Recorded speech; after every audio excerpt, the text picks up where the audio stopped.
Good evening, students. Welcome to Learners Academy. Good Good evening. evening. So, we were earlier doing irrational numbers, the topic of irrational numbers. लेकिन उसके बाद में हमने decimal expansion पे चले गए और फिर उसकी एक्सरसाइज भी कर डाली। तो अब वापस आते हैं, ये एक्सरसाइज पेंडिंग रह गई। इसमें हम इरेशनल नंबर्स के बारे में स्टडी कर रहे थे। एक बार फिर से रिवाइज करते हैं, क्या होते हैं इरेशनल नंबर्स? जो रैशनल नहीं होते, तो फिर क्या प्रॉपर्टी बताओ, क्या फॉलो करेंगे या नहीं करेंगे? कौन से नंबर्स होंगे जो क्या प्रॉपर्टी फॉलो करेंगे या नहीं करेंगे? जो नंबर्स p बाई क्यू की फॉर्म में नहीं लिखे जा सकते, जहां p and q should be integers and also denominator q should not be equal to 0, ये प्रॉपर्टी नहीं फॉलो करेंगे, वो है क्या? Irrational numbers. ठीक है, यहां आ जाओ, यहां आ जाओ, यहाँ। ठीक है, क्लियर है यहां तक? अब एग्जाम्पल दो इरेशनल नंबर्स के एग्जाम्पल।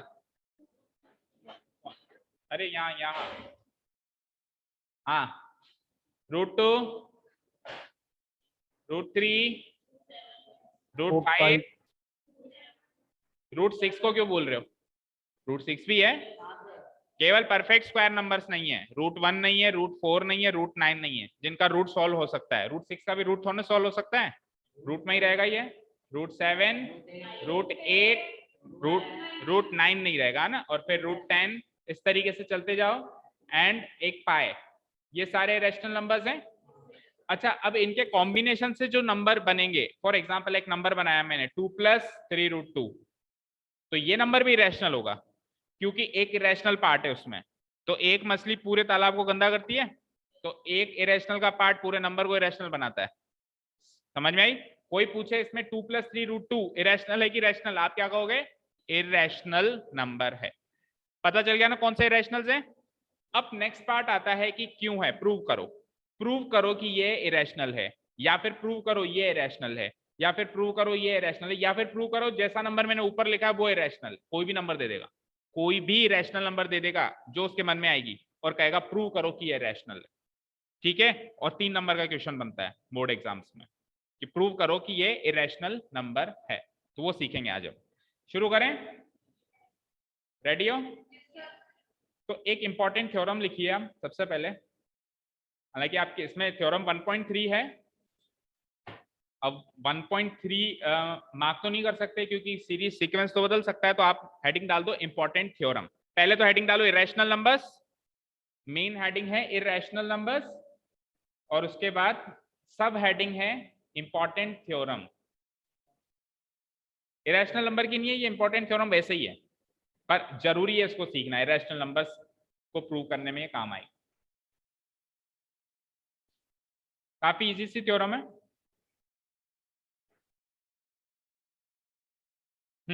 इंपॉर्टेंट थ्योरम क्या कहता है, पहले लिख लो। चलो एक बार ये थ्योरम लिख लो जो स्क्रीन पे दिखाई दे रही है सबको।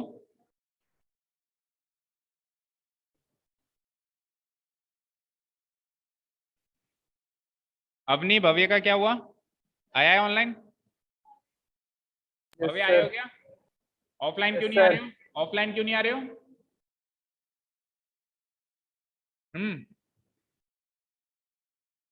एंड दीपेश, दीपेश कहाँ गए थे इतने दिन? सर पहले तो तबीयत खराब थी, फिर उसके बाद कहीं ना कहीं जाना होता था क्लास के टाइम पे, इसलिए नहीं ले पा रहे थे।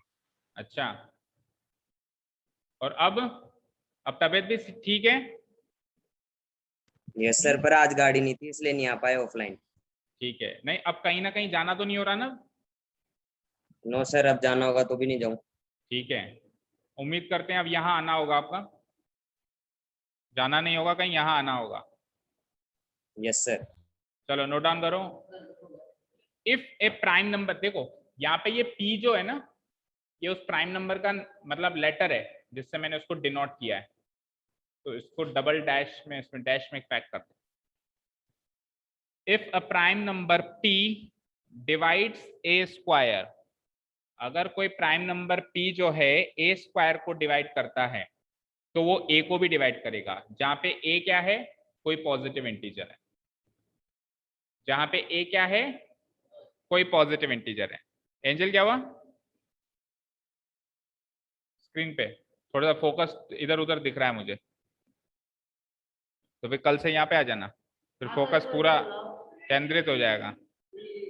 चलो देखो, if a prime number p divides a square, अगर कोई prime number p a square को डिवाइड करेगा तो वो a को भी करेगा। अब a कुछ भी ले लो, a क्या है? एनी पॉजिटिव इंटीजर, कोई भी पॉजिटिव इंटीजर बोलो, कोई भी पॉजिटिव इंटीजर बोलो।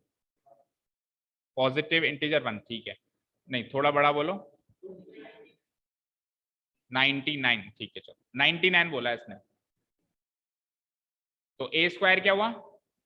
99 इंटू 99, भाई a कोई पॉजिटिव इंटीजर लेना था तो a स्क्वायर क्या हो गया? 99 इंटू 99। अब कोई भी ऐसा प्राइम नंबर p बोलो, p की ऐसी कोई वैल्यू बताओ यहाँ पे जो इस a स्क्वायर को पूरा पूरा डिवाइड करता हो, यानी डिविजिबल हो। 3 ले लो, 99 इंटू 99 को आप 3 से पूरा पूरा डिवाइड कर सकते हैं ना? कर सकते हैं भाई, 3 से 33 टाइम्स, जो भी आएगा आएगा। तो अगर 3 जो है इस a स्क्वायर को डिवाइड कर रहा है तो इस 3 इस a को भी डिवाइड करेगा, 99 को भी डिवाइड करेगा। बस ये थ्योरम। कोई भी पॉजिटिव इंटीजर को कोई प्राइम नंबर अगर डिवाइड, उसके स्क्वायर को अगर कोई प्राइम नंबर डिवाइड कर रहा है तो उसको भी करेगा। फिर से कहूं, किसी भी पॉजिटिव इंटीजर के स्क्वायर को कोई प्राइम नंबर अगर डिवाइड कर रहा है, पूरा पूरा काट रहा है, तो वो उसके स्क्वायर को तो कर रहा है, उसको भी करेगा। ठीक है, यानी कि ये गिवन हो कि स्क्वायर को कर रहा है तो ये प्रूव किया जा सकता है कि उसको भी करेगा। और इस थ्योरम का प्रूफ नहीं है, इस थ्योरम को बस याद रखना है। ठीक है, लेमा है ये। लेमा, लेमा क्या होता है? सेल्फ प्रूवन स्टेटमेंट, जिसको प्रूफ की जरूरत नहीं है। क्लियर है? और कोई एग्जांपल ले लो, चलो और कोई एग्जांपल, और कोई पॉजिटिव इंटीजर बोलो। यश, कोई भी पॉजिटिव इंटीजर बोलो। पानी की बोतल ले लो, कोई भी पॉजिटिव इंटीजर बोलो। यश, 62, हाँ, a की वैल्यू 62, तो a स्क्वायर क्या होगा? a स्क्वायर क्या होगा? 62 इंटू 62। फाइन, ठीक है। अब मुझे ये बताओ, 62 इंटू 62 इस a स्क्वायर को डिवाइड करने वाला कोई भी प्राइम नंबर बोलो, जो भी याद आ रहा हो, जो इस प्राइम नंबर होना चाहिए और इसको पूरा पूरा डिवाइड कर सके। 2 से डिवाइड हो जाएगा ना, इसको 2 से डिवाइड करूंगा तो 2 से 31 टाइम्स पूरा पूरा डिवाइड हो गया। तो 62 इंटू 62 को 2 डिवाइड कर रहा है, तो क्या 62 को नहीं कर रहा है? इसको भी कर रहा है। तो a स्क्वायर को कर रहा है तो इसको, और अगर a स्क्वायर को नहीं करेगा तो इसको भी नहीं करेगा। फॉर एग्जाम्पल 3, अब 3 प्राइम नंबर इसको डिवाइड नहीं कर रहा है ना, तो इसको भी नहीं करेगा। करके देख लो, नहीं करेगा, और उसको करेगा तो इसको भी करेगा। क्लियर है? यही लिखा है हमने, if a prime number p divides a square it will also divide a where a is any positive integer. Clear है ऑनलाइन स्टूडेंट्स? सभी को क्लियर है? Yes sir. नोट डाउन भी हो गया सभी का? ठीक है, next yes sir. and the most important topic of your chapter number 1, prove that root 2 is irrational। आपके सामने पेश है, देखिए, अपने आप में चैप्टर है ये थ्योरम नहीं है, एक्चुअली प्रूफ है एक, लेकिन ये प्रूफ अपने आप में ही एक कहानी है। नेक्स्ट फ्रेश पेज से लिख लो और बड़े ही ध्यान से तसल्ली से सुनना। कहीं से भी कर ले यार, बच्चों की तरह मत पूछा कर। वो पूछता है तू करता है। प्रूव दैट, मैंने क्या कहा था? कोई भी रैशनल नंबर उठा लेगा और कहेगा प्रूव करो कि इरेशनल है। अरे उठाया ही इरेशनल है तो प्रूव क्या करें? नहीं करो। अरे prove that root 2 is irrational, इतनी हेडिंग नोट डाउन करो, पूरी कहानी लिखने के लिए नहीं कही है, इतनी हेडिंग नोट डाउन करो। Prove that root 2 is irrational. ठीक है, ठीक है। अब ये तो वही बात हो गई कि मैंने कहा कि शिवम होशियार है। नहीं, मैंने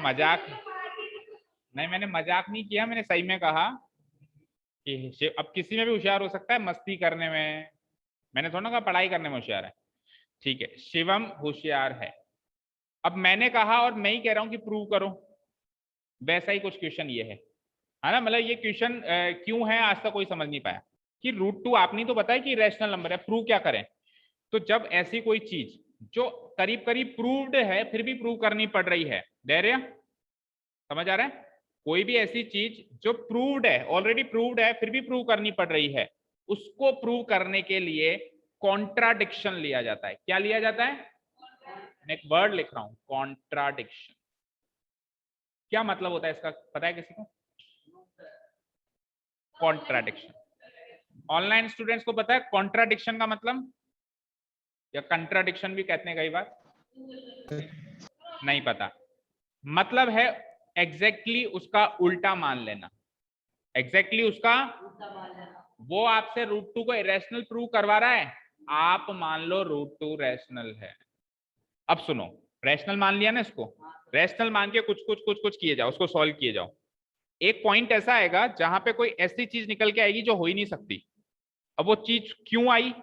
इम्पॉसिबल सी चीज निकल के आएगी जो हो ही नहीं सकती। अब वो चीज क्यों आई? क्योंकि हमने शुरू में ही उल्टा माना था।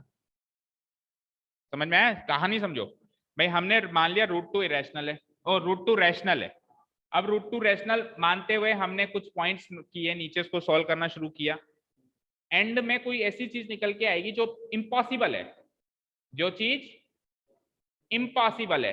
तो इम्पॉसिबल चीज निकल के इसलिए आई ना क्योंकि मैंने जो माना था वो गलत है, यानी कि मैंने रूट टू रैशनल गलत माना था, यानी कि वो इरेशनल है। इस तरीके से हम इसको प्रूव करेंगे। ये होता है मेथड ऑफ कॉन्ट्राडिक्शन। ये आगे 11th-12th में आपको कई थ्योरम्स में प्रूव करना है कि ऑलरेडी सेल्फ प्रूवन है। जैसे फॉर एग्जांपल एक प्रैक्टिकल एग्जांपल करते हैं अपन ना।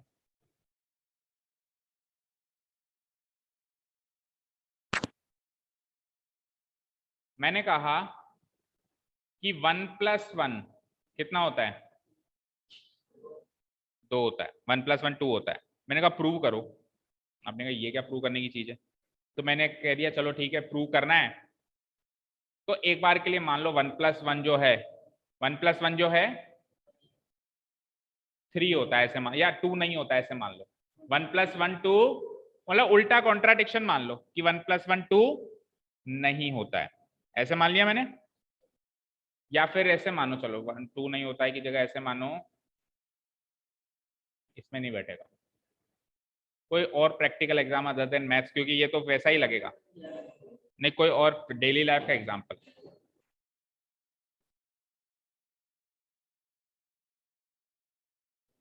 जैसे कि मैंने माना कि the captain of Indian cricket team कौन है? इंडियन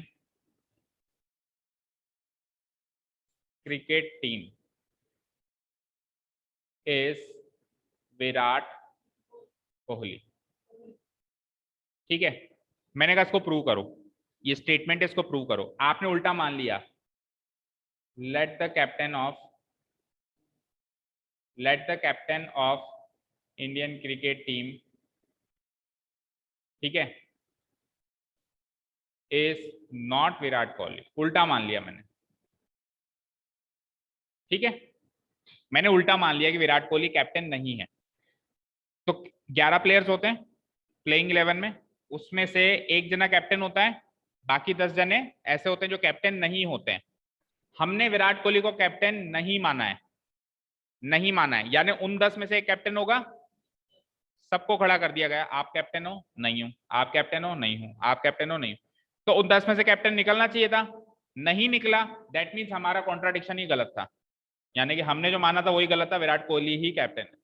ये जो मेथड की आपने सीखा ना, ये मेथड जो सुना भी आपने, इस मेथड को बोलते हैं मेथड ऑफ कॉन्ट्राडिक्शन। ठीक है, उल्टा मान लो, उल्टा मान के आगे बढ़ो, कुछ कुछ स्टेटमेंट्स दो, कोई ऐसी चीज निकल के आएगी जो हो ही नहीं सकती। दैट मीन्स हमने जो पहले माना था वही गलत है, हमने जो उल्टा माना था वो गलत है। समझ में आया है ना? इससे ज्यादा डेली लाइफ का एग्जांपल नहीं दे सकता था मैं, और भी बन सकते हैं बहुत सारे ऐसे एग्जांपल्स। ठीक है, तो अब आ जाओ मुद्दे पे। देखो क्या किया हमने, late us suppose on the contrary. On the contrary का मतलब है वही कॉन्ट्राडिक्शन के हिसाब से, ऑन द कॉन्ट्रेरी का मतलब ही ये होता है उल्टा मानना या कॉन्ट्राडिक्ट करना या कॉन्ट्राडिक्शन मानना। Let us suppose on the contrary that root 2 is rational. इतना लिखो।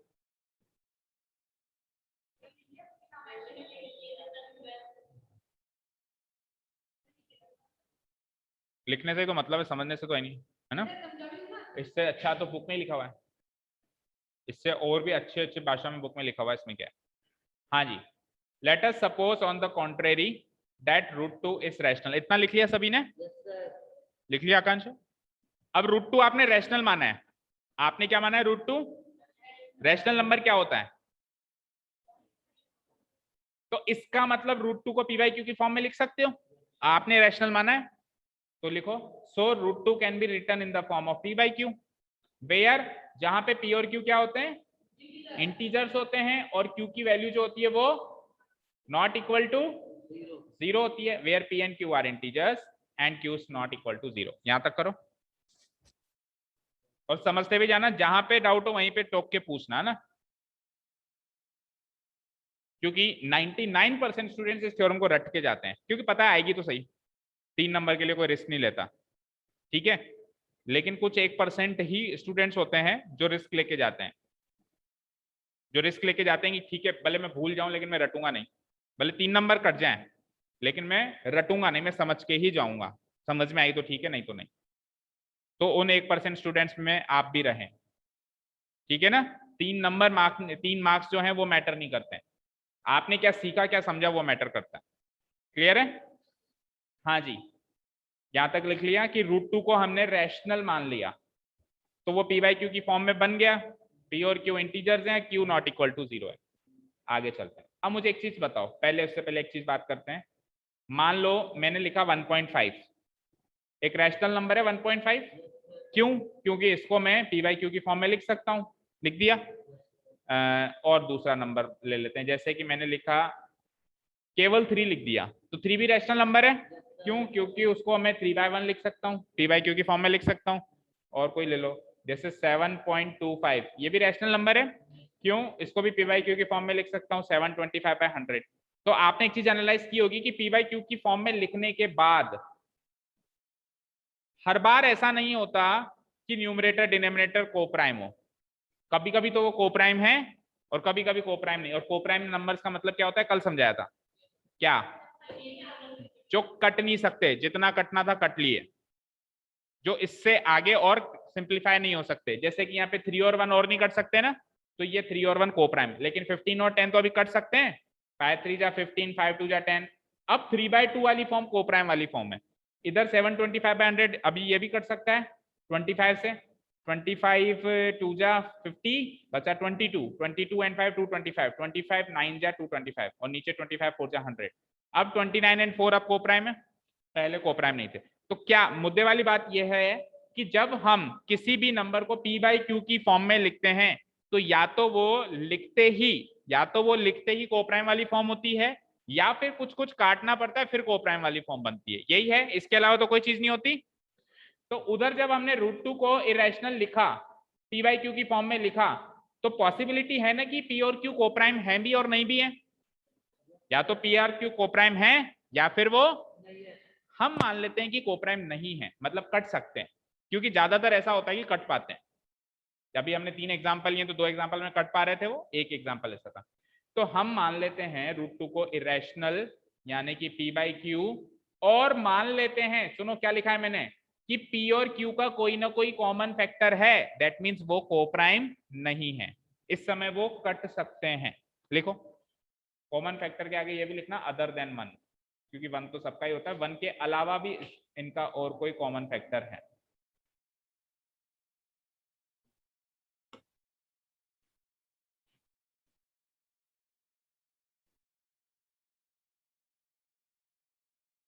ऑनलाइन स्टूडेंट्स कोई डाउट यहां तक?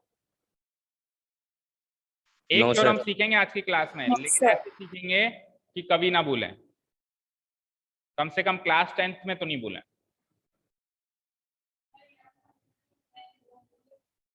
पर एग्जैक्टली यही थ्योरम नहीं आएगी ना वहां पे तो नॉलेज काम आएगी। लिख लिया? यस लिख लिया यहां तक, अदर देन 1, ठीक है ठीक है। रूट 2 को मैंने लिख लिया P by Q, P by Q अभी कोप्राइम नहीं है, उनके और भी कॉमन फैक्टर्स हैं अदर देन 1, और भी कॉमन फैक्टर्स हैं, जैसे 5 कॉमन फैक्टर है, 5 से कट सकता है वो, या मान लो 3 कॉमन फैक्टर है उससे वो कट सकता है। तो अब काटूंगा मैं, अगर और कॉमन फैक्टर्स मिलेंगे, जैसे अभी 1.5 को मैंने 15/10 लिखा, तो 15 और 10 में कॉमन फैक्टर था, क्या था? 5 था जो कट सकता था, तो मैं रुका थोड़ा ना, मैंने काट दिया ना उसको। जब भी हमको कॉमन फैक्टर दिखता है तो हम कहाँ रुकते हैं, तो हैंड टू हैंड काट देते हैं, दिखते ही काट देते हैं। तो इधर भी काटेंगे, यानी पी और क्यू में जो भी कॉमन फैक्टर होगा उससे उसको डिवाइड करेंगे। तो हम क्या करने वाले हैं अगले स्टेप में, so dividing P and Q by there common factor, जो भी कॉमन फैक्टर है उससे डिवाइड कर दो, ताकि अब जो नया नंबर मिले वो कोई a बाई बी की फॉर्म में मिले, और वहां पे a और b अब को प्राइम है, अब वो इससे ज्यादा नहीं कटेंगे। ठीक है, लिखो यहां तक। So dividing p and q bye there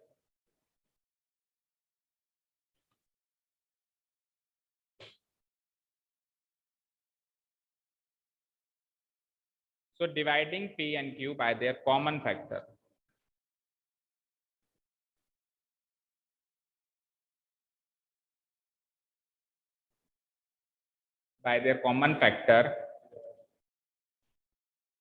जो भी कॉमन फैक्टर है उनमें, है ना, to get √2 equal to P by Q equal to P by Q तो पहले ही थी, काटने के बाद क्या बन गया, ये कुछ a बाई बी वाली फॉर्म बन गई। ठीक है, वेयर अब यहाँ पे जो a और b, यानी कि अब जो न्यूमरेटर और डिनोमिनेटर हैं वो को प्राइम्स हैं, यानी कि इनका और कोई कॉमन फैक्टर नहीं है अदर देन 1। 1 तो सबका ही होता है कॉमन फैक्टर, उसके अलावा और कोई कॉमन फैक्टर नहीं है। ठीक है, अगर उसको उस एग्जांपल से कंपेयर करूं 1.5 से, तो देखो मान लो 1.5 मेरा इस पोजीशन पे है, पहले मैंने p बाई क्यू की फॉर्म में लिखा तो 15 और 15/10 आया 15/10 कट सकता है, मैंने काट के 3/2 बना दिया, अब 3 और 2 और नहीं कट सकते। ठीक है ना, तो ऐसे मान के चलो √2 को पहले p बाई क्यू में चेंज किया, ये कट पा रहा था, इसके कॉमन फैक्टर से डिवाइड करके अब a बाई बी बना लिया। तो जैसे 3 और 2 अब को प्राइम्स हैं, उसी तरीके से a और b भी अब क्या है, कटने के बाद को प्राइम्स है, इनके बीच में कोई और कॉमन फैक्टर, जैसे 3 और 2 में क्या कॉमन ले सकते हो, 1 ही कॉमन ले सकते हो, कोई भी और कॉमन फैक्टर नहीं है। सिमिलरली मान लेते हैं कि a और b अब को प्राइम्स हैं, इनके बीच में कोई भी कॉमन फैक्टर नहीं है अदर देन 1, क्योंकि 1 तो सभी में होता है। यहां तक आई होप कोई डाउट नहीं है। √2 को मैंने a बाई बी लिख दिया है, कोई डाउट नहीं है, जहां पे a और b क्या है, को प्राइम्स हैं। ठीक है, चलते हैं आगे। Now we have √2 equals to a by बी, लिखो और स्क्वायरिंग करो both sides, squaring both sides, और बताओ स्क्वायर करने के बाद क्या मिला।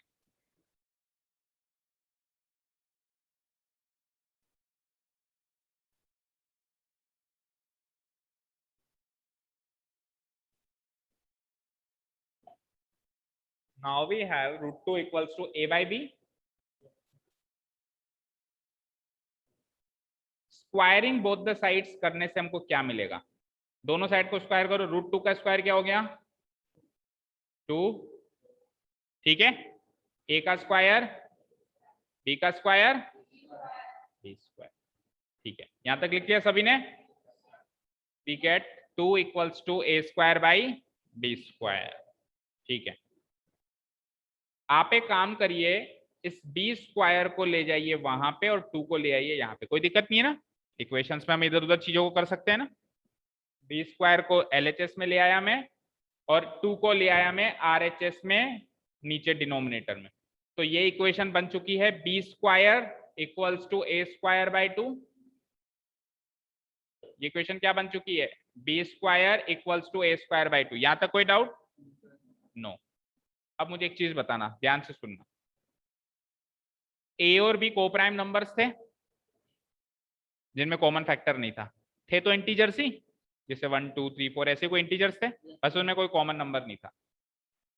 तो कोई भी इंटीजर के स्क्वायर को मैं 2 से डिवाइड कर रहा हूं और बदले में एक इंटीजर का स्क्वायर मिल रहा है, कोई भी इंटीजर के स्क्वायर को मैं 2 से डिवाइड कर रहा हूं, बदले में क्या मिल रहा है, इंटीजर का स्क्वायर मिल रहा है। दैट मीन्स ये नंबर कंप्लीटली 2 से डिवाइड हो रहा है ना, तभी तो कोई ऐसा नंबर मिल रहा है जो कंप्लीट है। ये डेसिमल नहीं है ना, चलो ऐसे समझ में नहीं आया, मुझे एक चीज बताओ आप, मैंने 4 को 2 से डिवाइड किया, आंसर क्या आएगा, मैंने 5 को 2 से डिवाइड किया, आंसर क्या आएगा 2.5। ठीक है, कोई डाउट नहीं आता? मुझे बताओ आप क्या कहोगे, आप ये कहोगे कि 4 2 से डिविजिबल है या आप ये कहोगे कि 5 2 से डिविजिबल है, क्या कहोगे, कौन है इन दोनों में से 2 से डिविजिबल? 4। क्यों क्यों क्यों? रीजन, क्योंकि आंसर एक इंटीजर है, यहां आंसर एक नॉन इंटीजर है, डेसिमल नंबर है, समझ रहे हो। आंसर बदले में एक इंटीजर है, that means numerator is divisible by the denominator, या यूं कहूं denominator is a factor of numerator, कैसे भी कह लो, या तो यूं कह लो कि numerator is a multiple of denominator, भाई 4 2 का मल्टीपल ऐसे भी कह सकते हो, या यूं भी कह सकते हो कि 2 4 का फैक्टर है, यूं भी कह सकते हो, या यूं भी कह सकते हो कि 4 इज कंप्लीटली डिविजिबल बाय 2, ये भी कह सकते हो, सारी बातें कह सकते हो, क्योंकि आंसर में एक इंटीजर है। आंसर में इंटीजर नहीं है ना, तो ना तो मैं ये कह सकता हूँ कि 5 इज डिविजिबल बाय 2, 5 2 से पूरा पूरा नहीं कटता है, ना मैं ये कह सकता हूँ 5 इज ए मल्टीपल ऑफ 2, 5 2 के टेबल में भी नहीं आएगा, फिर ना मैं ये कह सकता हूँ कि 2 इज ए फैक्टर ऑफ 5, कुछ भी नहीं कह सकता हूँ। अब आइए उधर इसी नॉलेज को वहां कैरी फॉरवर्ड करते हैं। भाई बी एक इंटीजर है, शुरुआत में हमने इंटीजर ही माना है ना ए और बी को, तो उसका स्क्वायर भी एक इंटीजर ही होगा। भाई अगर मुझे बताओ 2 एक इंटीजर है तो 2 का स्क्वायर 4 भी तो इंटीजर ही है, तो बी स्क्वायर एक इंटीजर वैल्यू होगी, तो इसको इससे डिवाइड करने पे अगर एक इंटीजर वैल्यू मिलती है, दैट मींस ये नंबर 2 से डिविजिबल हुआ ना, हुआ कि नहीं हुआ, ठीक है।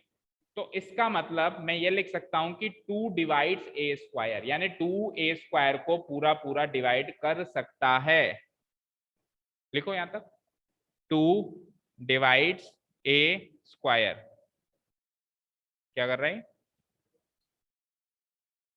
लाइए नोटबुक मेरे को दे।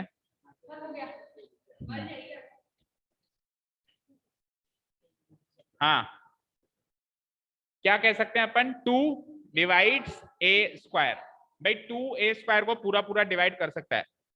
इससे पहले हमने थ्योरम क्या सीखी, अगर 2 ए स्क्वायर को डिवाइड करेगा तो 2 ए को भी डिवाइड करेगा, थ्योरम सीखी थी ना, कोई भी प्राइम नंबर किसी भी पॉजिटिव इंटीजर के स्क्वायर को अगर डिवाइड करता है तो वो उस पॉजिटिव इंटीजर को भी डिवाइड करेगा, तो अगर 2 ए स्क्वायर को डिवाइड करेगा दैट मींस 2 जो है ए को भी डिवाइड करेगा, यानी 2 ए का भी फैक्टर होगा। कहने का मतलब यह है कि 2 जो है ए स्क्वायर का फैक्टर है, तो 2 जो है वो ए का भी फैक्टर होगा। तो उसी थ्योरम को मैंने नीचे थोड़ा सा हल्का सा एक लाइन में लिखा है कि we know that if a prime number P, वो जो थ्योरम लिखी थी पूरी वैसे के वैसे ही है कि if a prime number p divides a square it also divides a, सो इसीलिए अगर 2 डिवाइड्स a स्क्वायर है तो 2 डिवाइड्स a भी होगा, लिखो यहां तक।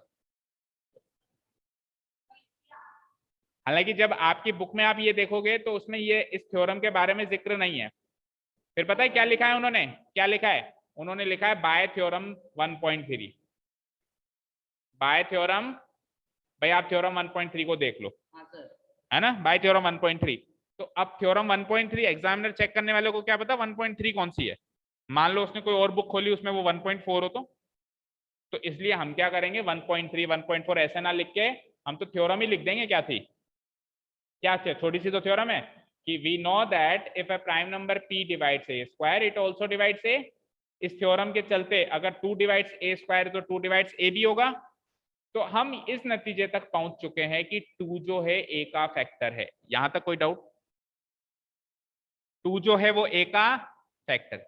अब सोचो अगर 2 b का भी फैक्टर निकल गया, तो हमने तो a और b को को प्राइम माना था, उनका तो कोई फैक्टर निकलना ही नहीं चाहिए, कॉमन फैक्टर नहीं निकलना चाहिए था, 2 a का फैक्टर निकल गया, अगर 2 b का भी निकल गया तो 2 दोनों का कॉमन फैक्टर हो गया, तो यानी हमारा माना हुआ सब गलत है, यानी √2 को रैशनल मानना ही गलत है, √2 तो इरेशनल है। तो अब अगला टारगेट है कि 2 अगर a का फैक्टर निकल गया तो अब हमारा अगला टारगेट है 2 को b का फैक्टर बनाना। शुरू करें, इसके आगे ये सेकंड स्टेज, इंटरवल तक हो गया काम, अब इंटरवल के बाद की कहानी, अब 2 को b का फैक्टर बनाना है। तो लेट अस सपोज भाई 2 a का फैक्टर है, 2 a का फैक्टर है यानी a को 2 से डिवाइड किया जा सकता है, तो बदले में एक आंसर आएगा, उस आंसर को c मान लो। Let us suppose a divided by 2 is equals to c, जहां पे c कोई भी इंटीजर होगा, where c is an integer. Integer क्यों होगा, क्योंकि जब मैं किसी नंबर को अगर a 2 से पूरा पूरा कटता है तो ही तो आंसर में इंटीजर आएगा, तो मैंने लिखा ना भाई 2 a को पूरा पूरा डिवाइड करता है, तो अगर करूंगा तो आंसर में एक इंटीजर लाऊंगा, और जो भी आंसर में लाऊंगा उस इंटीजर को मैंने मान लिया c, ठीक है। अगेन आप इस इक्वेशन को स्क्वायरिंग बोथ साइड्स करो, नेक्स्ट स्टेप में अगेन स्क्वायरिंग बोथ साइड्स, तो a/2 का स्क्वायर क्या बना, a स्क्वायर, लिखो where c is an integer.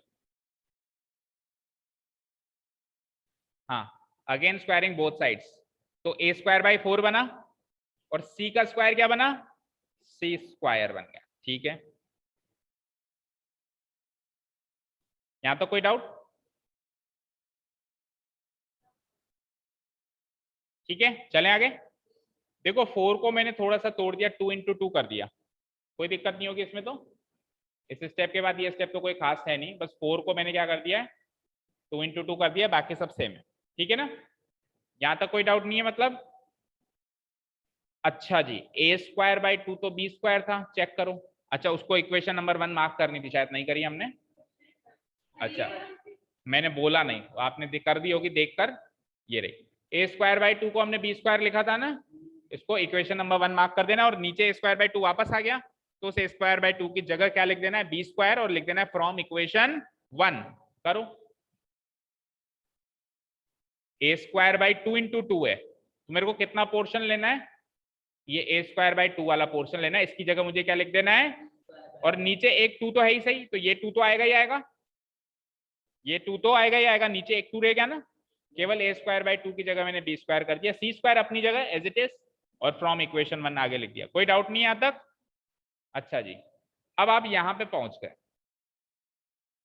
अब अगेन b स्क्वायर को 2 से डिवाइड कर रहे हो तो एक आंसर आ रहा है, यानी कि 2 जो है b स्क्वायर को डिवाइड करने में सक्षम है, पूरा पूरा काटने में सक्षम है। वापस वही थ्योरम यूज करें, तो अगर 2 b स्क्वायर को काट रहा है तो 2b को भी काटेगा, यानी 2b का भी फैक्टर है, और 2a का भी आया था फैक्टर, यानी a और b का एक कॉमन फैक्टर है 2, कम से कम 2 तो है, और भी हो सकते हैं, पर 2 तो उसका कॉमन फैक्टर है। लेकिन हमने तो क्या माना था, a और b को को प्राइम, जिनका कोई कॉमन फैक्टर नहीं होता अदर देन 1। हो गया काम, समझ में आया प्रोसेस? ठीक है, एक बार फिर से जब अपने आप करेंगे तब ज्यादा समझ में आएगा। ठीक है ना, फर्स्ट टाइम ऐसा कोई क्वेश्चन किया है तो थोड़ा सा अजीब लग रहा होगा। हाँ, तो b स्क्वायर बाई 2 अगर c स्क्वायर है तो वापस उसी प्रोसेस को रिपीट करो कि b स्क्वायर बाई 2 को डिवाइड करने से एक इंटीजर वैल्यू आ रही है, दैट मींस 2 जो है b स्क्वायर को काट सकता है, 2 डिवाइड्स b स्क्वायर। अब फिर से थ्योरम मत लिख देना, देखो पिछले केस में हमने यहाँ पे थ्योरम लगाई थी वी नो दैट करके, है ना, we know that 2 divides a square, 2 will also divide a, है ना। अब दोबारा एक ही क्वेश्चन में एक ही थ्योरम अगर 2 बार लगेगी तो दो बार थोड़ा ना लिखेंगे, एक बार लिख दी ना हमने, तो अब सिंपली बस 2 डिवाइड्स b स्क्वायर से हम आ जाएंगे 2 डिवाइड्स b पर। कौन सी थ्योरम यूज करी वो बीच में लिखने का काम नहीं है। ठीक है, चलो नीचे देखो क्या लिखा हुआ है, प्रीवियसली पहले,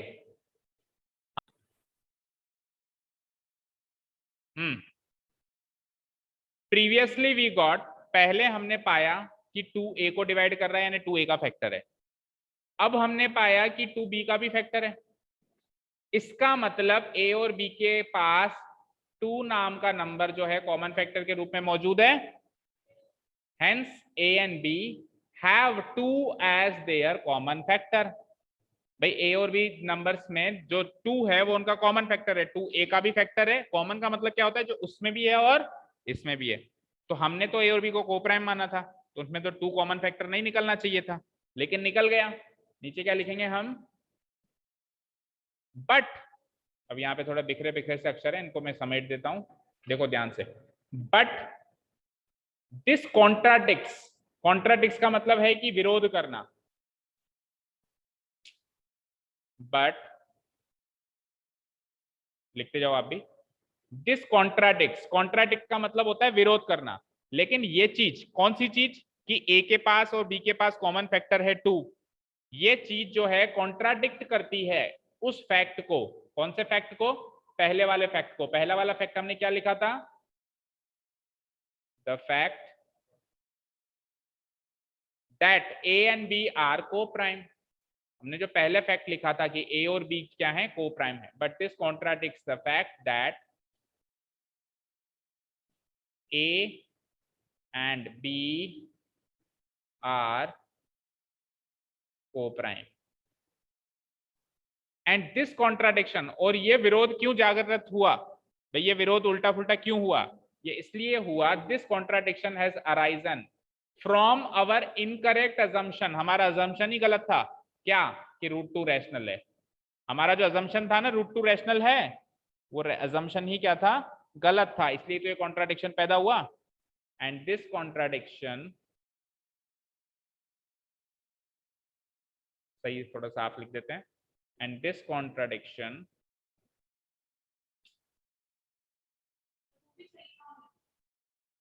क्या, पर वो थोड़ा सा बिखरा हुआ है ना, क्या फाइल को एक पीसी से दूसरे उसमें ट्रांसफर करते हैं ना तो बिखर जाते हैं अक्सर। एंड दिस कॉन्ट्राडिक्शन, जैसे आप एक बुक को एक बैग से दूसरे बैग में, एक कबर्ड से दूसरे कबर्ड में ऐसे ट्रांसफर करते रहो तो अंत में आता है तो फट जाती है ना बुक, बचती नहीं है, तो वही हाल यहाँ पर है। कईयों को तो पहले ही फट जाती है खोलने से पहले ही। Has arisen from our incorrect assumption, incorrect assumption। अब देखो नो डाउट मैं खुद मानता हूं कि कुछ कुछ लाइंस तो रटनी पड़ेंगी, कुछ कुछ लाइन मैं ये नहीं कहूंगा भी रटनी पड़ेगी, पर आप 3-4 बार उसको रिवाइज मतलब रीड करोगे पूरा ये थ्योरम तो कुछ कुछ लाइंस माइंड में फिट हो जाएंगी कि हाँ this contradiction has arisen from this fact, इस तरीके से ना, from our incorrect assumption that. Incorrect assumption क्या है, जो हमारा assumption था क्या कि रूट टू रैशनल है, रूट टू रैशनल है, ये assumption ही हमारा क्या था, इनकरेक्ट था। तो रूट टू रैशनल नहीं है मतलब, तो फिर रूट टू क्या है, हो गया prove. So root two is irrational, that's it. So root two is irrational.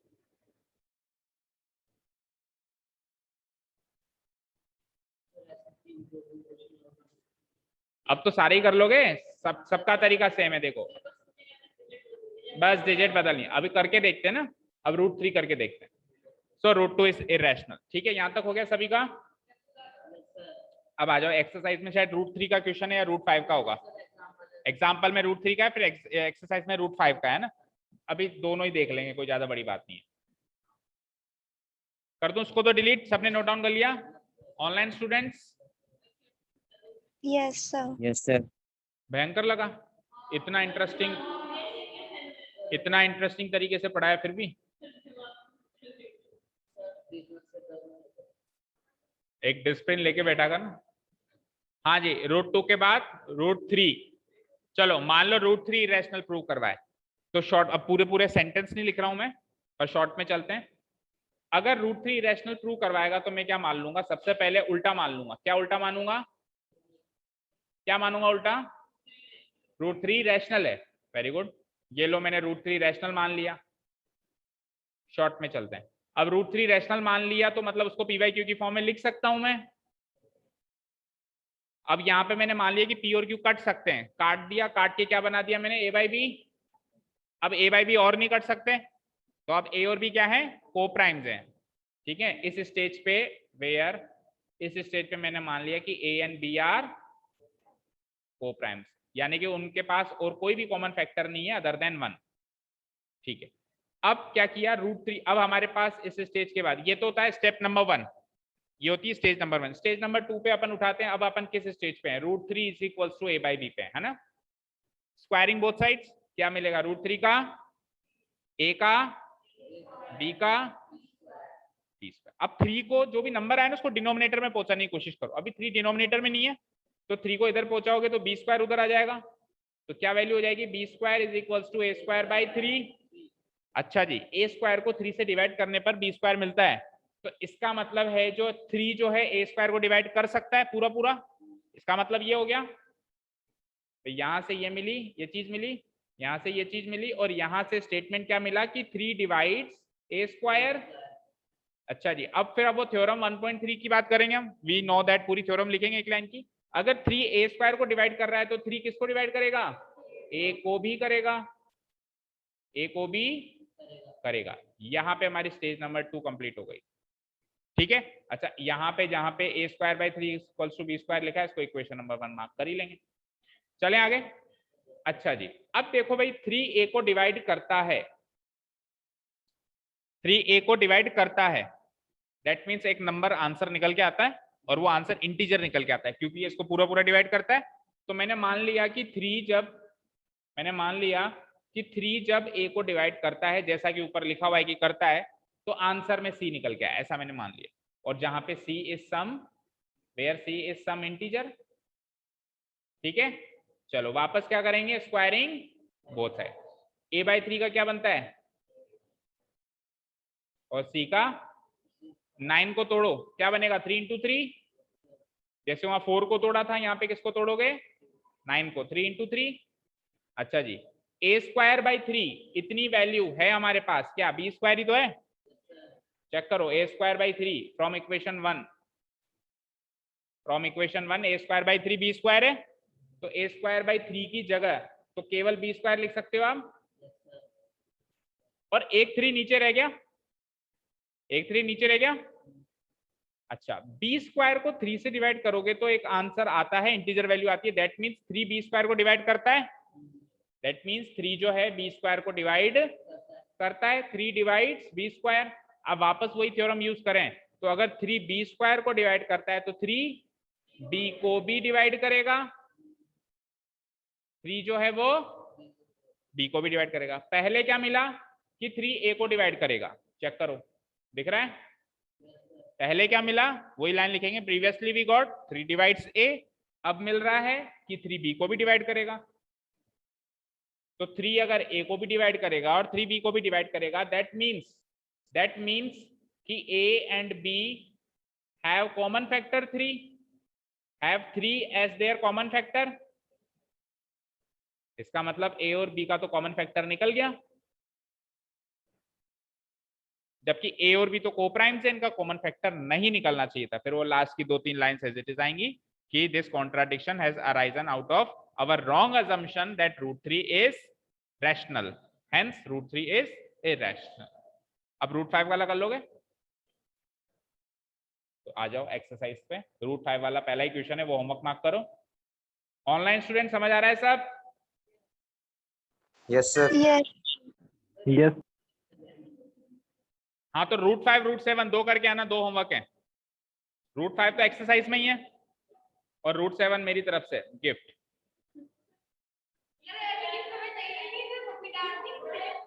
Question number 4, prove that √7 is irrational. भाई 4 कर लो, इन चारों में से आएगा एग्जाम में कोई, 3 तो कोर्स में ही हो गए, एक हमने एक्स्ट्रा में कर लिया। ये तो क्वेश्चन 1 है ही सही, और ये क्वेश्चन 4, और सेकेंड एंड थर्ड को प्रूव करने का तरीका डिफरेंट है, इसको अब देखेंगे। ये कर लो पहले, तो होमवर्क मार्क करो। नहीं बहुत नहीं है, हाँ कर लेना, कॉपी पेस्ट ही तो है। ये तो मैं करवा रहा हूँ सेकेंड एंड थर्ड, तो ये होमवर्क नहीं है, नहीं आज ही कराएंगे। 2 क्वेश्चन के लिए क्या चैप्टर खाली छोड़ेंगे क्या, 10 मिनट का काम भी नहीं है, कल की अभी बात करेंगे, पहले इतना कर लो। हो गया, ये होमवर्क मार्क कर लिया सबने? क्या क्या होमवर्क है अभी तक? √3 √5 √7, ठीक है। अब ऐसे नंबर्स जो प्योर इरेशनल नहीं है, जैसे √2 तो प्योर इरेशनल है, पूरी क्या बोलते हैं उसको देसी भाषा में, पेवर गंदी मछली है, पेवर ही गंदी मछली है, दिखते ही मतलब बिल्कुल साफ साफ दिखाई दे रहा है गंदी मछली। ये थोड़ी अच्छी मछली दिखाई दे रही है, लेकिन इस तालाब में एक गंदी मछली आ गई, तो ये है तो इरेशनल लेकिन प्योर नहीं है। तो अगर ऐसे नंबर्स आ जाएं, मिक्स्ड नंबर्स आ जाएं रैशनल इरेशनल के, उनको कैसे इरेशनल है, तो ये इरेशनल, क्योंकि एक भी इरेशनल का तड़का लग गया तो इरेशनल है, कहीं भी है। जैसे ये भी इरेशनल है, डिनोमिनेटर इरेशनल हो गया ना, ये भी इरेशनल है, इसमें इरेशनल मल्टीप्लाई हो रहा है, ये भी इरेशनल है, इसमें इरेशनल प्लस हो रहा है, ये भी इरेशनल है, सब है इरेशनल ये, लेकिन इनको इरेशनल प्रूव कैसे करें? तो इनको करने का तरीका इतना मुश्किल नहीं है जितना इनका था, इनको बड़ी आसानी से प्रूव करेंगे हम। सेकंड क्वेश्चन करते हैं, प्रूव दैट 3 + 2 √5 इज इरेशनल। लिखो, प्रूव दैट, नहीं सेम नहीं है, काफी इजी है, मतलब थोड़ा बहुत 1-2 लाइन सेम होंगी। हाँ, प्रूव दैट 3 + 2 √5 इज, चक्कर आते हैं तो ग्लूकोन डी पिया कर, ग्लूकोन डी पिया कर, फिर चक्कर नहीं आएंगे, ठीक है। प्रूव दैट 3 + 2 √5 इज इरेशनल, ये प्रूव करना है बेटा। तो पहली लाइन तो वही है कि उल्टा मान लेते हैं क्या, कि ये रैशनल। तो let us assume on the contrary, let us assume ASSUME, on the contrary,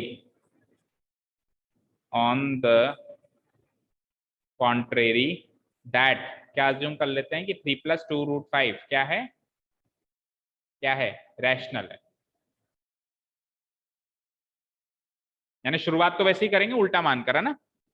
देख लेते हैं एक बार, हमारा तरीका उसका तरीका यही है, बिल्कुल वही है, उल्टा माना इन्होंने भी। ठीक है, सही है। चलो इतना हो गया। अब वो एक स्टेप इसमें हम स्किप कर देंगे, क्या कि अगर ये रैशनल है तो इसको p/q लिख सकते हैं और फिर p/q को वापस काट पीट के a/b लिख सकते हैं। तो वो वाली स्टेप इस वाले पैटर्न में स्किप कर दी जाती है, उस वाले में तो लिखना जरूरी है, √2 √3 √5 से। इसमें हम सीधा ही लिख देंगे कि 3 + 2√5 a/b है, जहां पे a और b को प्राइम्स है, सीधा ही। वो बीच वाली स्टेप हम क्या कर देंगे, स्किप कर देंगे। तो मैं लिख देता हूं सो 3 + 2√5 = a/b, where a and b are co-primes। अब वो a और b co-primes करने के लिए पहले p/q किया था, फिर कॉमन फैक्टर से काटा था, वो लाइन यहाँ पे नहीं लिखते हैं, मतलब शॉर्ट तरीके से प्रूव करते हैं हम इसको, इस टाइप के इक्वेशन से। a and b are co-primes। यहाँ तक कोई डाउट? अब ये एक इक्वेशन है हमारे पास, इस इक्वेशन में आप √5 को, मतलब जो भी इरेशनल पार्ट है उसको आइसोलेट करो। आइसोलेट करना समझते हो? नहीं, अभी कोरोना में तो ये वर्ड काफी ट्रेंड में था, सेल्फ आइसोलेट, अलग करना, सबसे अलग कर देना। सेल्फ आइसोलेशन भाई, अपने आप को दूर से अलग, औरों से अलग कर दो। जैसे जो पॉजिटिव हो रहा था उसको कह रहे थे ना, आप खुद को सेल्फ आइसोलेट कर लो, रूम में बंद कर लो। तो √5 को, मैं ये नहीं कहूंगा हमेशा √5 को ही, कभी √2 भी होगा, कभी √3 भी होगा, मतलब जो भी इरेशनल वाला, जो भी गंदी मछली है, क्या करोगे, गंदा तालाब तो कर ही दिया उसने, उसको ही तो बाहर निकालोगे तालाब सही करने के लिए। तो √5 को आइसोलेट करना पड़ेगा। तो उसके लिए पहले 3 को वहां भेजो, फिर 2 को वहां भेजो। तो 3 को वहां भेजना, जरा क्या मिलेगा मुझे, 2√5 यहां बच गया, 3 को वहां भेजा तो क्या मिला, a/b - 3। ठीक है, एलसीएम ले लो, b के एलसीएम आ जाएगा और क्या आ जाएगा, a - b × 3 क्या हो जाएगा, 3b। यहां तो कोई डाउट? अब किसके बारी है जाने की, भाई पूरा टोटल आइसोलेट करना है ना इसको, तो 2 के उधर जाने की बारी है। तो 2 को भेजो वहां पे, 2 इधर मल्टीप्लाई हो रहा है तो उधर जाके डिवाइड हो जाएगा। तो √5 की वैल्यू क्या आ जाएगी, a - 3b डिवाइडेड बाय 2, उधर b से जाके मल्टीप्लाई हो जाएगा, डिनोमिनेटर में 2b हो जाएगा। समझ आया? ये 2 उधर मल्टीप्लाई हो रहा है तो उधर b से जाके डिनोमिनेटर, मतलब डिवाइड हो जाएगा, यानी डिनोमिनेटर से मल्टीप्लाई हो जाएगा, तो b का क्या हो जाएगा, 2b। यहाँ तो कोई डाउट किसी को भी? ठीक है, a और b क्या थे, a और b क्या थे, को प्राइम थे। तो को प्राइम थे तो को प्राइम नंबर्स तो वही होते हैं जो रैशनल होते हैं।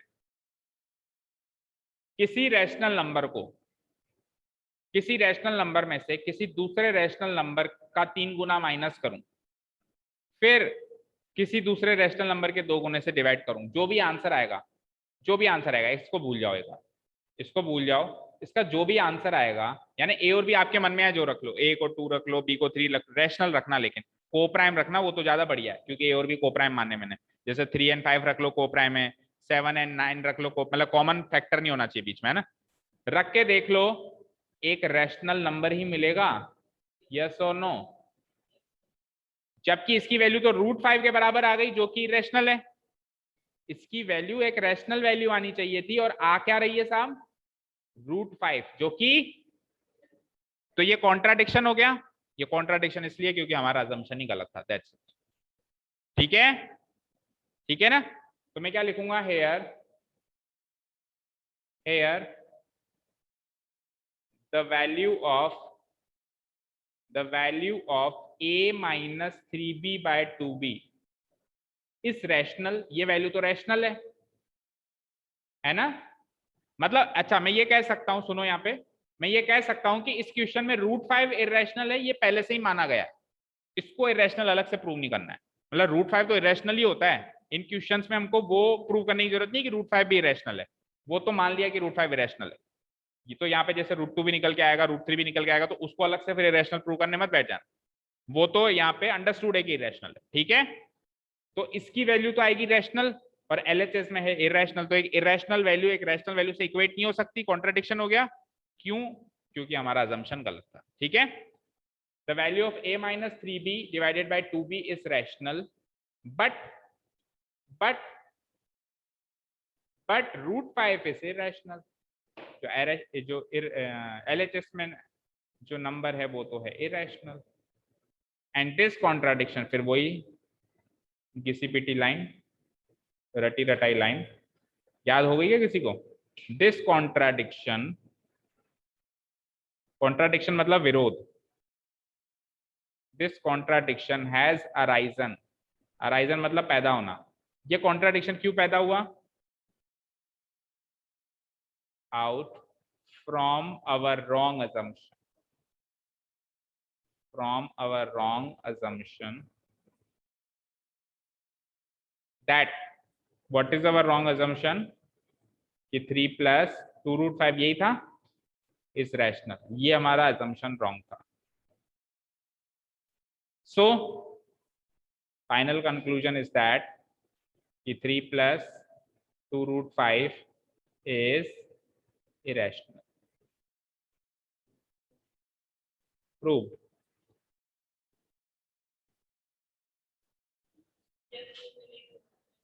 बाकी तो बहुत इजी है, बहुत इजी था ना, यूं ही कर देगा तो अगला वाला दिव्यांग करेगा, अब उससे अगला शिवम है, क्यों नहीं है? उसमें 3 पार्ट है, ठीक है। अच्छा नीचे प्रूव्ड भी लिखना, शायद अपन ने पहले नहीं लिखा, अपन ने शायद पहले वाले में नहीं लिखा, रूट उसमें भी लिखो प्रूव्ड, है ना, क्योंकि प्रूव कर रहे हो तो प्रूव्ड लिखो। अब देखो जो नीचे के 3 क्वेश्चंस हैं सेम इसी तरीके से ट्रेंड पे प्रूव होंगे। 1/√2 को सबसे पहले हम मान लेंगे रैशनल, तो रैशनल मानेंगे तो a/b की फॉर्म में लिख सकते हैं। इस इक्वेशन में से √2 को आइसोलेट करो, यानी √2 को एक तरफ रखो, बाकी सबको उधर भेजो। तो पहले तो क्रॉस मल्टीप्लाई कर दो, तो क्या हो जाएगा √2 into a equals to b into 1, और b into 1 क्या होगा b, तो √2 की वैल्यू क्या आ गई b/a। अब b/a तो रैशनल वैल्यू है, √2 इरेशनल वैल्यू है, कॉन्ट्राडिक्शन हो गया, रॉन्ग अजम्पशन हो गया, खत्म हो जाएगा। आ जाओ 7√5, वही 7√5 को रैशनल माना, रैशनल माना तो a/b की फॉर्म में लिख दिया, मतलब p/q की फॉर्म से फिर वापस कन्वर्ट करके a/b की फॉर्म में लिख दिया। √5 को आइसोलेट करना है, जो इरेशनल वाला पार्ट है उसी को आइसोलेट करना है, आइसोलेट किया, 7 नीचे आ गया, a/7b। अब a/7b तो एक रैशनल वैल्यू मिलेगी क्योंकि a और b तो रैशनल है, जबकि √5 तो ये रैशनल है, कॉन्ट्राडिक्शन हो गया, अजम्पशन रॉन्ग हो गया। 6 + √2 उससे भी आसान है, a/b, आप केवल 6 को वहां भेजोगे तो 6 उधर जाके माइनस हो जाएगा, a/b -6, b को एलसीएम ले लेंगे तो a - 6b हो जाएगा। a - 6b तो क्या है, रैशनल वैल्यू है, और √2 क्या है, इरेशनल वैल्यू है, कॉन्ट्राडिक्शन हो गया। कॉन्ट्राडिक्शन क्यों हुआ? क्योंकि असम्पशन रॉन्ग था कि ये रैशनल है जबकि वो इरेशनल है, ठीक है। होमवर्क ज्यादा हो गया, सो टुमारो इज ऑफ। हाँ ठीक है, मेरी तरफ से चैप्टर खत्म है, कल ऑफ लो या मजे करो या पढ़ाई करो, आपकी इच्छा। परसों टेस्ट है, नहीं कल नहीं आना, टेस्ट के लिए ऑफलाइन ही आना है सभी को, इस बार ऑनलाइन टेस्ट नहीं लेंगे, सभी को ऑफलाइन आना है। अगर किसी को कोई प्रॉब्लम हो तो पहले बताएं। हाँ कुणाल एक्सेप्शन है, वो ऑनलाइन देगा। हाँ हाँ ठीक है, बाकी सबको ऑफलाइन ही आना है, जो ऑफलाइन नहीं आ सकता वो फिर टेस्ट भी नहीं देगा इस बार वाला, ठीक है ना। टेस्ट देना हो तो ऑफलाइन आओ, ठीक है। चलिए, so that is it for today. Thank you so much for listening to us. Have a nice day. Keep learning and bye.